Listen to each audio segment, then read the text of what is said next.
Our first topic in college algebra is Introduction to Functions. We're going to talk about some terminology. Our first definition is the domain. The domain is going to be the set of all x values. And the second word we want to define is the range. The range is going to be the set of all y values. Our third definition is a relation. So what is a relation? A relation is a correspondence going from the domain to the range. In other words, it's talking about a relationship. How do x and y relate to each other? A function can be represented in the form of a set of ordered pairs, like x, comma, y. When we write a set of ordered pairs, we call it an ordered pair because the order matters. The first number listed is always x, the second number listed is always y. So here I have a relation. I have 4 ordered pairs. So this is a set of ordered pairs. I have an x and a y for each one. So this is a relation, a set of ordered pairs. The domain is going to be the set of all of the x values. So that would be 1, 3, 5, and 7. The range is the set of all the y values. So the range of this relation would be 2, 4, 6. The last y is also a 6. We do not need to write it twice. Sometimes we like to visualize a relation as sort of a diagram. So the first oval that I have here represents the domain. The second one represents the range. So I'm going to write all of the values for my domain, all of those x values. Just going to write them in kind of a column here. And then all the y values for my range, 2, 4, 6. Another way to visualize this relation is in this diagram where each x and y ordered pair represents that relationship. So the x value of 1 goes to a y value of 2. So remember, the domain is all my x's, the range are all my y's. The first ordered pair says 1 as an x value connects to 2 as a y value. Okay, let's draw the relationship from 3 to 4. So an x value of 3 connects to a y value of 4. The next ordered pair says 5 goes to 6. And the last ordered pair says 7 also goes to 6. So this represents kind of a diagram of the relationship that's given in that relation, that set of ordered pairs. We have the domain, that's the set of all the x values. We have the range, that's the set of all the y values. Now we're going to go a little bit further. We have one more definition that's called the definition of a function. This is the really important definition. A function is a special type of relation. So a function is a relation, but it meets a certain requirement. Okay, so the definition of a function is a relation that meets this special requirement. Every element that's in the domain corresponds to exactly one element in the range. Okay, so I like to talk about, first of all, kind of a non-math example. Let's say that the first oval represents packages and the second oval represents houses. So in a way, the packages for us is going to represent sort of that domain, and the houses is going to represent sort of that mathematical range. So let's talk about packages being delivered to houses. So let's say that you work for a package delivery company and you have a truck full of packages. We're going to call the packages A, B, and C. So let's say right now you have 3 packages in your truck and you have to deliver them to specific houses. So let's say when you look at the address label that package A goes to house 1, package B goes to house 2, package C goes to house 3. Every package goes to exactly one house. This is what we would call a function. Okay, now let's look at another example, another sort of relationship between packages and houses. Could I have potentially all 3 packages going to the same house? Yes, I can. We've all ordered several items from Amazon or something like that and had 3 different deliveries to our house at the same time. This is also a function.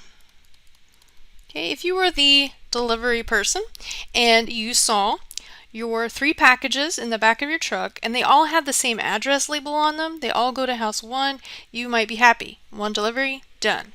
Okay, so each one of these packages only goes to exactly one place. A goes to house 1, B only goes to house 1, C only goes to house 1. So when we say exactly 1, every package goes to exactly 1 house. It's okay to have 3 different packages delivered to the same house. Mathematically, this represents a function. So what is not a function? Okay, let's think about something that wouldn't make any sense. Can you have package A go to house 1 and package A go to house 2? So right now we have a problem. If you were going to deliver package A from the back of your truck and you saw 2 address labels on it, you would be confused. Where does package A go? Does it go to house 1? Does it go to house 2? There's confusion. Package A is not going to exactly one place. This element in the domain is actually going to 2 different elements in the range. And so that's a problem. So if you have 2 arrows coming from the same domain value, then that would represent something that's not a function. Okay, so packages to houses, think about the packages representing the domain mathematically, and then the houses representing the range.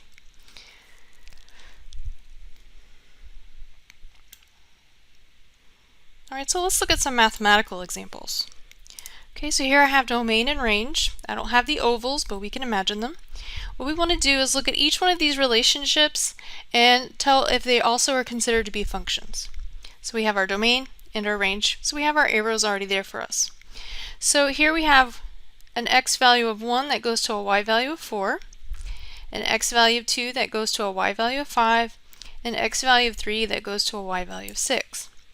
If I was to write these as a set of ordered pairs, x coming first, y coming second, it'd be 1, 4, 2, 5, 3, 6. Now remember, the whole idea here is think about the domain as packages and the range as houses. Package 1 goes to house 4, all good, it only goes to one place at a time. Package 2 goes to house 5, all good, it only goes to one place at a time. Package 3 goes to house 6, awesome, only one place at a time. So yes, this is a function. Every element in the domain corresponds to exactly one element in the range. Now what about example B? Okay, I have my domain. This says that an x value of 1 connects to a y value of 4. But then you notice that there's another arrow coming from that x value of 1. This also says that an x value of 1 also connects to a y value of 5. So that's like 1, 4. If I was to look at that list of ordered pairs, 1, 5. So package 1 is being sent to house 4, but then it also says that package 1 should be sent to house 5. So this right here is a problem. We're not allowed to send the same package to 2 different houses. We're not allowed to have the same x value connecting to 2 different y values. So this is not a function. It doesn't really even matter what happens with the rest of the relation. As soon as that rule is violated, then it is not a function. Now if we wanted to, we could continue with that list of ordered pairs. 2 goes to 5, 3 goes to 6. But we encountered a problem right here. Okay, once you encounter a problem, violates that rule, not a function. Doesn't even matter what happens with the rest of the relation. Okay, what about example C? In the domain we have 1, 2, and 3. In the range we have 1. Is this a function? Okay, let's think about the domain as representing, again, packages, and the range is representing houses. Package 1 goes to house 1. Package 2 goes to house 1. Package 3 also goes to house 1. So yes, this is a function because we can have 3 different packages going to the same house. Every package, though, is only going to one house at a time. Okay, so only one arrow coming from those x values. If I was to visualize this as a set or a list of ordered pairs, 1 goes to 1, 2 goes to 1, and 3 also goes to 1. Okay, so yes, this is a function.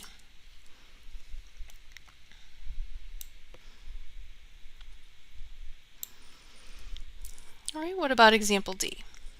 Now this time I've given you the set of ordered pairs. If you want to, you can draw your own relationship. Draw your own diagram.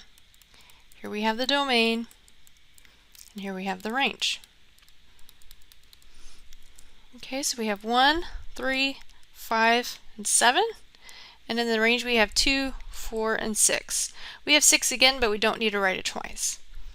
So 1 goes to 2, 3 goes to 4, 5 goes to 6, 7 also goes to 6. Is that okay? Yes.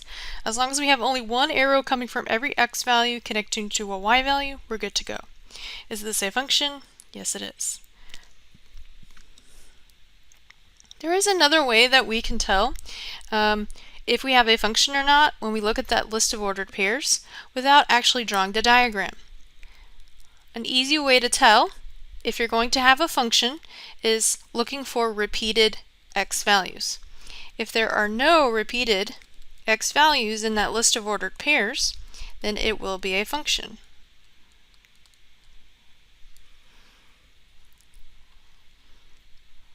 Okay. Let's look at example E. In example E, we have a list of ordered pairs again. So if we want to, we could draw a little diagram.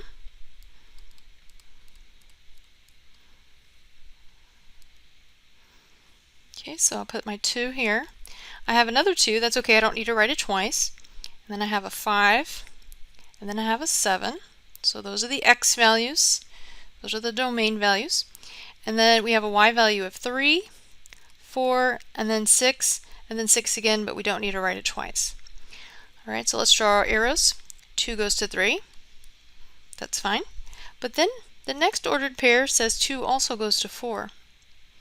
Now we can stop right there, right? We know that we do not have a function. But we can continue if we wish. 5 goes to 6. 7 also goes to 6. That's fine. But here is where we have the problem. All right, we have 2 different arrows coming from 2. So package 2 goes to house 3, but package 2 is also supposed to be sent to house 4. So that's a problem. So if you were to look at this list of ordered pairs, you could have told that that was not a function without actually drawing the diagram. One easy way to tell if a set or a list of ordered pairs represents a function is to look at the x values. Do you have any repeated x values? And the answer here is yes.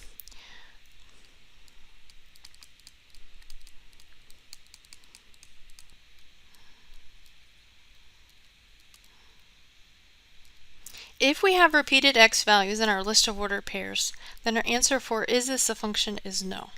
So if you do not have any repeated x values, then yes, it is a function. If you do have repeated x values, then your answer is no, it is not a function.